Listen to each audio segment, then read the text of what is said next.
Hello hi ಎಲ್ಲರಿಗೂ ದೇವಿ ಚಾನಲ್ಗೆ ಸ್ವಾಗತ. ಟೈಮ್ 6 ಗಂಟೆ ಆಯಿತು, ಈವ್ನಿಂಗ್ ಟೈಮು. ಟೀ ಕಾಫಿ ಎಲ್ಲ ಆಯಿತಾ ನಿಮ್ಮದು? ನೋಡಿ, ನಾನು ಸ್ವಲ್ಪ ಹಿಂದಿನ ಸೈಡ್ ಹೋಗಿದ್ದೆ, ಮನೆ ಹಿಂದಿನ ಸೈಡು. ಮಳೆ ಬಂದು ಫುಲ್ಲು ನೆಲ ಎಲ್ಲ ಹಸಿ ಆಗಿಬಿಟ್ಟಿದೆ, ಕಾಲಿಡೋಕ್ಕೂ ಆಗ್ತಾಯಿಲ್ಲ. ಏನೋ ಸುಮ್ಮನೆ ಹಾಗೆ ಹೋಗಬೇಕು ಅನ್ನಿಸ್ತು, ಹೋದೆ. ಅಲ್ಲಿ ನಮ್ಮದು ಒಂದು ಹಿಂದಿನ ಸೈಡು ಸೀತಾಫಲ ಗಿಡ ಇದೆ, ಆಮೇಲೆ ಪೇರ್ಲಹಣ್ಣು ಅಂತೀವಲ್ವ ಅದ್ರ ಗಿಡ ಕೂಡ ಇದೆ. ನೋಡಿ, ಇನ್ನೂ ಕಾಯಿ ಇದೆ, ಯಾವುದು ಹಣ್ಣಾಗಿಲ್ಲ. ಗಿಡದಲ್ಲೇ ಹಣ್ಣಾಗೋಕ್ಕೆ ಬಿಡೋದು ಇಲ್ಲ ಇಲ್ಲಿ. ನೋಡಿ, ಮಕ್ಕಳೆಲ್ಲ ಕಿತ್ತಾಕ್ಬಿಡ್ತಾರೆ. ಇಲ್ಲಿ ನೋಡಿ, ಸೀಬೆ ಪೇರ್ಲಹಣ್ಣು ಅಂತೀವಿ ನಾವು.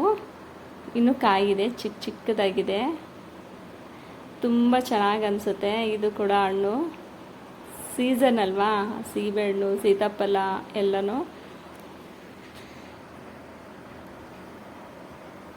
ತುಂಬ ಹಸಿರಾಗಿದೆ, ಚೆನ್ನಾಗಿ ಅನಿಸುತ್ತಲ್ವ ಈವ್ನಿಂಗ್ ಟೈಮು.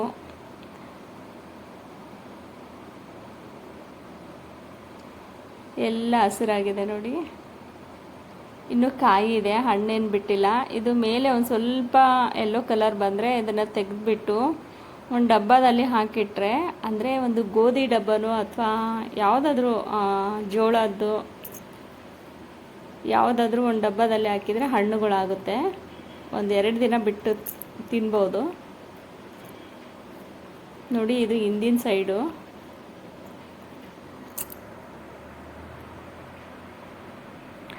ಆಮೇಲೆ ಇಲ್ಲಿ ನೋಡಿ, ಒಂದು ದೇವಸ್ಥಾನ ಇದೆ, ಚಿಕ್ಕ ದೇವಸ್ಥಾನ.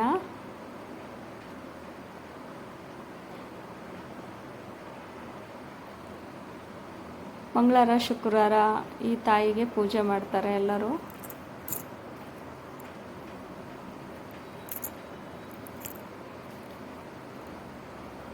ಮನೆ ಮುಂದಿನ ಸೈಡು ಸ್ವಲ್ಪ ಶೋಧ ಗಿಡಗಳಿದೆ ಅಷ್ಟೇ. ನೋಡಿ, ನಾನು ಒಂದೇ ಒಂದು ಕಿತ್ಕೊಂಡ್ಬಂದಿದ್ದೀನಿ. ಈ ಗೋಧಿ ಡಬ್ಬದಲ್ಲಿ ಹಾಕಿಟ್ರೆ 2 ದಿನ ಬಿಟ್ಟು ನೋಡಿದರೆ ಹಣ್ಣಾಗುತ್ತೆ. ಥ್ಯಾಂಕ್ ಯು ಫ್ರೆಂಡ್ಸ್, ಬಾಯ್ ಎಲ್ಲರಿಗೂ.